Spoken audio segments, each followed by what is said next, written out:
Salut, c'est Trado, je suis content de vous retrouver pour l'analyse technique de moyen terme pour le CFD France 40, Allemagne 30 et US 30, l'équivalent du CAC, du DAX et du Dow Jones. Je vous rappelle que tout ce qui est donné dans cette vidéo est fourni à titre purement pédagogique et informatif, il n'y a pas de conseil.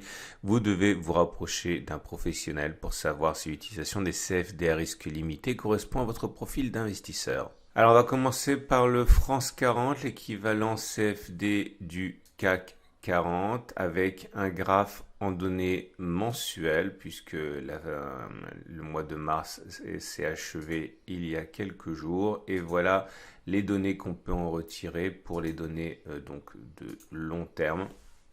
Comme vous pouvez le voir pour l'instant, le support des 4227-4763 continue à jouer son rôle salvateur.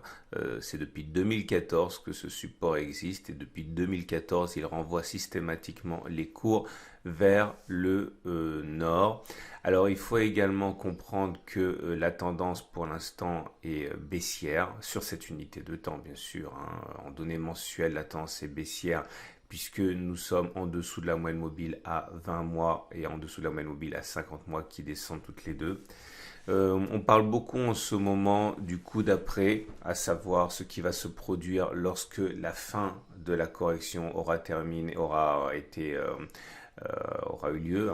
Est-ce qu'on aura le droit à une correction en W? Est-ce qu'on aura droit à une correction en L? Est-ce qu'on aura une correction en V, voire en virgule Nike, comme on dit?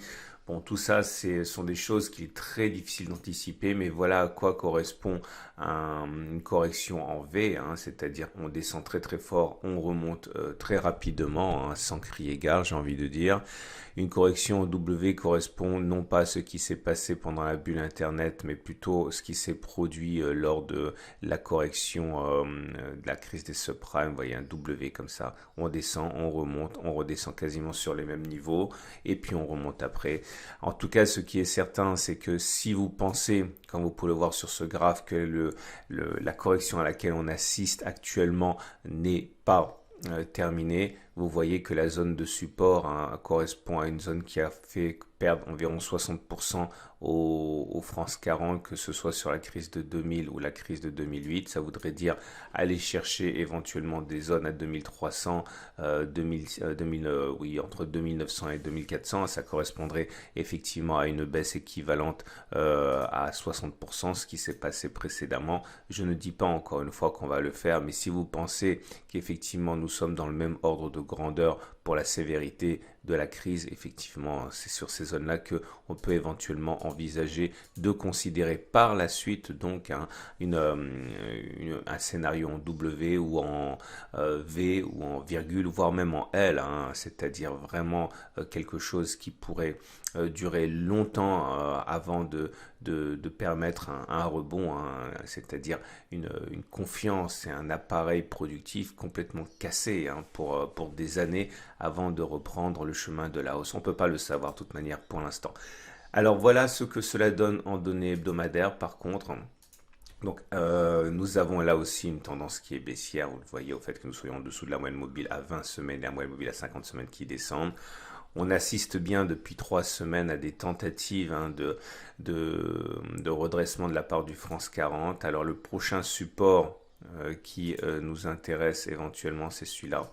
Pour l'instant, ça ne passe pas. Comme vous pouvez le voir, cela fait quand même, on va dire, une semaine, c'est la semaine dernière, on a échoué sur cette zone comprise entre 4550 et 4615. Cette semaine, on n'a même pas eu la force d'aller toucher cette zone. C'était une zone de support qui a été cassée. Donc elle a théoriquement changé de polarité en devenant résistance, c'est pour ça qu'elle est difficile à passer.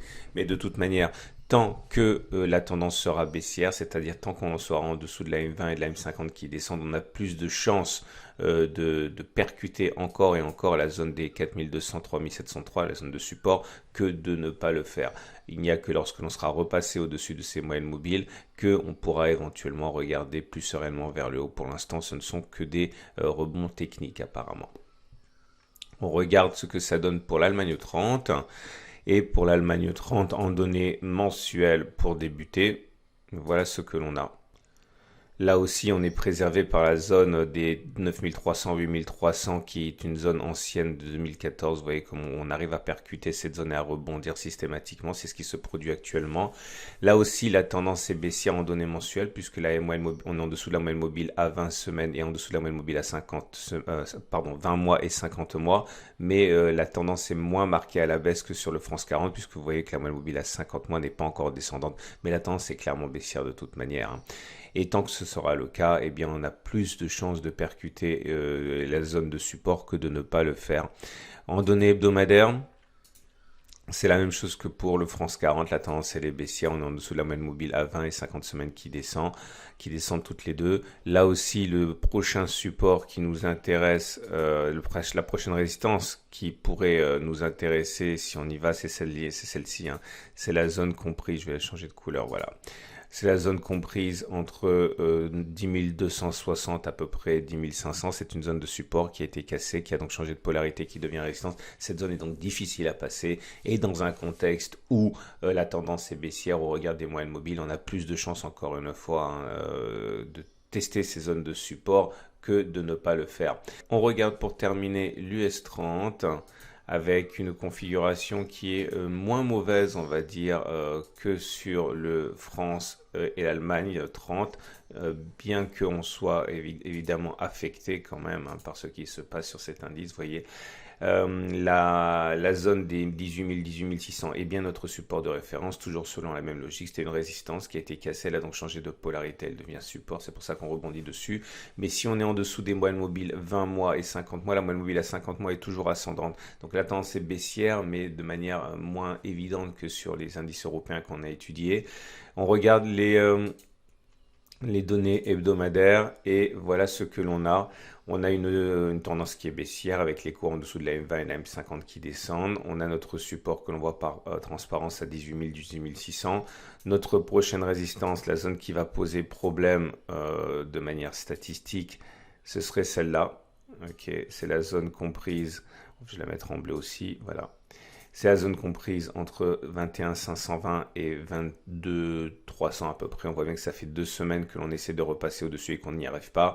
Pourquoi? Parce que c'est une résistance, en ce sens que c'était un support qui a été cassé et qui donc joue un rôle de résistance à présent. C'est statistique. Et tant que la tendance sera baissière, tant qu'on sera en dessous de la M20 et de la M50 qui descendent, on aura plus de chances d'aller tester à nouveau les 18 600 que de ne pas le faire. Je vous souhaite une excellente journée. Je vous invite à regarder à la fin de cette vidéo la préparation de la semaine de trading et je vous dis à tout à l'heure pour une autre vidéo.